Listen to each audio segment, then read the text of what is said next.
கவ்வு கவ்வு ஹோலி கவ்வு எதுவாக இருந்தாலும் நீங்கள் எங்கள் பாஸ் கிட்ட தான் கேட்கணும். Hi buddies, welcome to the myth of the holy cow new series episode 1.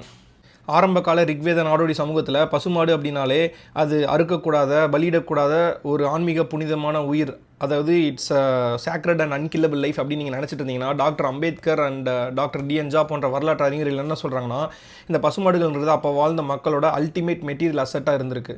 So இதை வரலாற்று ரீதியாக பார்க்கணும் அப்படின்னா, மாடு அப்படிங்கிறது எக்கனாமிக் அசட் அப்படிங்கிறதுனால அது யார்கிட்ட அதிகமாக இருக்கோ அவனுக்கு தான் வேல்யூ அதிகம். ஸோ அதனால் மற்றவங்க குரூப்கிட்ட இருந்து போயிட்டு மாடுகளை கவர்ந்துட்டு வரலையும் நம்ம மாடை பாதுகாக்கிறதுலாம் போர்கள் சண்டைகள் அதிகமாக நடந்துச்சு. இப்போது மாடு வந்து ஒரு சேக்ரடான பீயிங் அப்படின்னா வேற ஒருத்தங்கிட்ட போய் அதை கொள்ளையடிச்சிட்டு திருடிட்டு அபகரிச்சுட்டு வரதில் அதோட ஹோலினஸே இல்லையே. ஸோ அது மாடு வந்து ஒரு எக்கனாமிக் கம்யூனிட்டியாக மட்டுமே பார்க்கப்பட்டதால் இதை வந்து பார்த்திங்கன்னா வேத மொழி சொல்ல வந்து கவிஸ்தி அப்படின்னு சொல்லுவாங்க. அந்த மாடுகளை போய் வந்து அபகரிச்சுட்டு வரதுக்காக போகிற அந்த பயணம் இருக்குல்ல, அது வந்து கவிஸ்தி.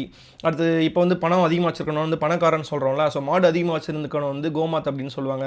அது மாதிரி இந்த மாடுகளை பாதுகாக்கிற அந்த தலைவன் சீஃப் இருப்பான் பார்த்தீங்களா, அவனை வந்து கோப்பான்னு சொல்லுவாங்க. மாடு அப்படிங்கிறது அவங்களுக்கு ஒரு பெரிய சொத்து, அதாவது மெட்டீரியல் அசட் அப்படிங்கிறனால அதை அவங்க வெறும் ஆன்மீக குறியீடாக மட்டும் வச்சு கும்பிடல. அப்போ இருந்த வேத கடவுள்களான இந்திரன் அக்னி போன்றவர்களுக்கு அதே மாடுகளை பலியிட்டு சமைச்சு வேள்வி உணவாக, அதாவது ரிச்சுவல் ஆஃபரிங்காக சாப்பிட்ருக்காங்க.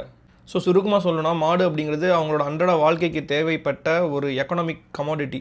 ஸோ இந்த மாடுகள் பேசிஸில் தான் போர் சண்டை இதெல்லாமே நடந்துட்டு இருந்திருக்கு.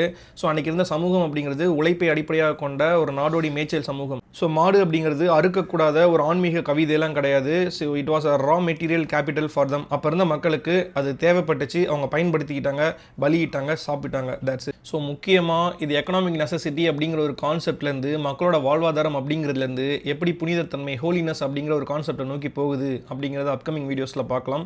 Stay tuned. And Sanghis, don't argue with me, argue with this historical proof.